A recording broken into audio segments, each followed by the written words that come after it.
करना पड़ता है, आपको ट्रेडिंग के बारे में उतनी नॉलेज भी होनी चाहिए, मतलब you have to have that knack of how to read the charts, and if you don't have that, intraday is not something for wealth creation. So I would say avoid intraday. It's better you can go with probably little long term of investment.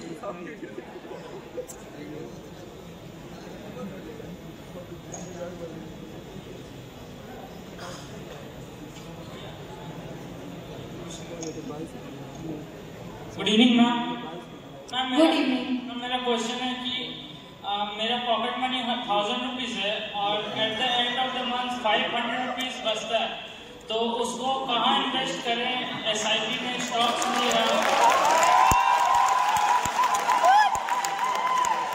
या फिर जिसमें consistent रहें और return भी अच्छा मिले?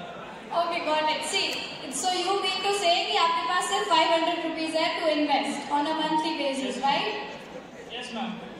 And let's say आपको नहीं पता है स्टॉक मार्केट कैसे काम कर रहा है, बिकॉज ऑफ स्टडीज आप ध्यान नहीं दे पा रहे हो 9:30 to 3:30 की मार्केट्स क्या चल रहा है, आप बंद करके म्यूचुअल फंड्स में SIP स्टार्ट कर दो. 500 is the minimum investment and do it for long term into equity related mutual funds for long term. Minimum कितने? Minimum is 500. You can start with 500. कितने इयर्स के? There is no lock-in period as such, but I would say because you are in your 20s, minimum 5 साल के लिए तो करो ही. अगर ETF में इन्वेस्ट करना हुआ तो? ETF में अगर आपको इन्वेस्ट करना है तो ETF में बहुत सारी कैटेगरीज है, जैसे देयर आर मेनी सेक्टर्स और देयर आर कमोडिटीज में इन्वेस्ट कर सकते हो. अगर आपको गोल्ड में इन्वेस्ट करना है या सिल्वर में इन्वेस्ट करना है तो you can by that ETFs, और हर एक की ETFs का प्राइस इज डिफरेंट, तो आपको सेट करना पड़ेगा कि आपके बजट के हिसाब से आप कितने ETFs ले सकते हैं. एक दो ETF आप रिकमेंड करना चाहें? ETFs एक्चुअली सेक्टर बेसिस के ऊपर होता है. लेट्स से कि अगर आपको गोल्ड सिल्वर में इन्वेस्ट करना है तो गोल्ड सिल्वर में you can go for gold and silver ETF, but बाकी सारे जो ETFs है ना वो सेक्टर बेसिस होते हैं, तो वो सिक्लिकल होते हैं.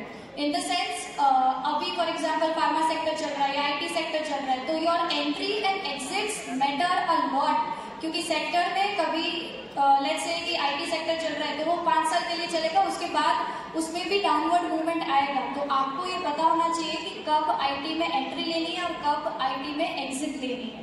So that's why sector specific I wouldn't be able to recommend, but yes, you can go with gold ETF or silver ETF. Thank you, ma'am. Thank you.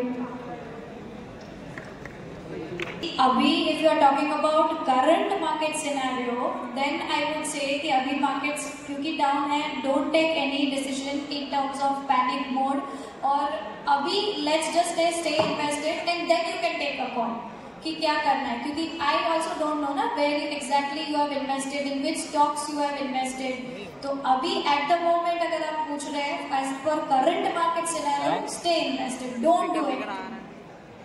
अच्छा मैम, जैसे कि अभी ये भी बात है कि रिवर्सल आ जाएगा मार्केट, बियर मार्केट का भी बुल मार्केट आएगा, मैम उसका ये है कि एक तो आप कुछ स्टॉक रिकमेंड कर सकती हैं तो मैम बहुत हेल्प होगा. स्टॉक्स ऐसे रेकमेंड नहीं करते because there are 5000 plus stocks available in stock market. तो कौन सा स्टॉक कब चलेगा, कौन से सेक्टर कब चलेगा, और अभी तो मार्केट ही डाउन है, तो यू डोंट नो ना कि कभी क्या कौन सा स्टॉक कौन सा सेक्टर चलेगा. उसके लिए you need to do a very lot of research, उसके ऊपर उतना टाइम देना पड़ता है, एफर्ट्स लगाना पड़ता है. I would not be able to give you any particular stocks, क्योंकि लेट्स से अगर आपको अभी बोल दिया टाटा मोटर्स ले लो या रिलायंस ले लो, बट फिर उसको भी तो करना पड़ेगा ना आपको after getting invested into that. Thank you ma'am. वैसे टाटा मोटर्स है portfolio. Thank you ma'am. Our Indian taxes are like Europe, but our अब उसमें तो मैं भी कुछ नहीं कह सकती यार कि क्या ही कर सकते हैं. जो निर्मला सीतारमण जी बोले थे वही हमें करना पड़ेगा, जब तक उनकी सरकार है हमें वही फॉलो करना पड़ेगा. And which one do you prefer, long-term investment or short-term investment? It depends on your goals, but as per your age, अगर आप आपकी एज के अकॉर्डिंग बात कर रहे हैं, that I would suggest कि go for long-term investment, या फिर जब तक उस पैसों की जरूरत नहीं है, just stay invested into the market, then you will be able to make more returns out of it. And one more question. our Indian exports are increased too much that it's 728 billion, but still our poverty line is just declined by 5%. And what is your opinion on that? That's because कि हमसे जितना tax ले रहे हैं ना उतना हमें development नहीं दिख रहा है इंडिया में. दैट इज द रीजन कि पॉवर्टी लाइन हमारे इंडिया में कम है, मतलब थोड़ी ज्यादा है, sorry. And I would say कि इसमें मैं और एक चीज ऐड करना चाहती हूँ कि जैसे यूएस में स्टॉक्स हमारे जितना ही हमसे थोड़ा ज्यादा है, जापान में भी हमारे जितना ही टैक्स है, ज्यादा टैक्सेशन ही है, बट उसके सामने ये लोग टैक्स ले रहे हैं, उसके सामने इन लोगों को फैसिलिटीज दे रहे हैं, सिटीजन्स को बेनिफिट्स मिल रहे हैं. But that is not the case in India and that's why यहाँ पे जो पॉवर्टी लाइन है वो ज्यादा है एंड दैट्स वाई यहाँ पे पुअर लोग भी ज्यादा है. Thank you, ma'am. How can I protect myself from it? Okay, so there are lot of scams going on at the moment. जैसे कि अगर मैं ट्रेडिंग की बात करूँ ना तो बहुत सारे ऐसे कोर्सेज हैं या फिर बहुत सारे ऐसे ट्रेडिंग प्लेटफॉर्म्स हैं who will lure you कि भाई आप हमारे साथ कोर्स कर लो या फिर आप हमारे यहाँ ट्रेडिंग अकाउंट ओपन करवा लो, हम आपको टिप्स देंगे या हम आपको बताएंगे कैसे इंट्राडे करना है, हम आपको कॉल्स प्रोवाइड करेंगे. So you need to be careful about that कि अगर आपको कोई फॉर एग्जाम्पल बोल रहा है कि वो आपको इंट्राडे में 5%, 10%, 15% रिटर्न्स लाके दे रहा है, then why he is not rich. वो अभी तक क्यों टाटा बिरला अंबानी नहीं बन गया? अगर वो दिन का 15% कमा सकता है तो why he is not rich and why he is letting you make more money. तो ये this is the I guess biggest scam going on. And बाकी और बहुत financial scams in terms of courses भी चल रहे हैं कि अगर आप हमारा कोर्स ले लेते हैं तो हम आपको शॉर्ट 100% रिटर्न्स लाके देंगे या 200% रिटर्न्स लाके देंगे. तो दैट इज जस्ट बिकॉज कि आप उनकी कोर्स की फीस पे करो, that's all. So you need to be aware about that. Thank you. Thank you.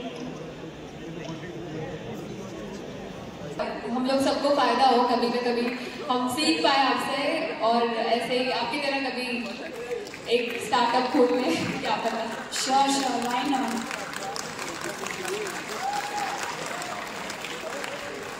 So ma'am, I would request the showbiz to take a picture with you.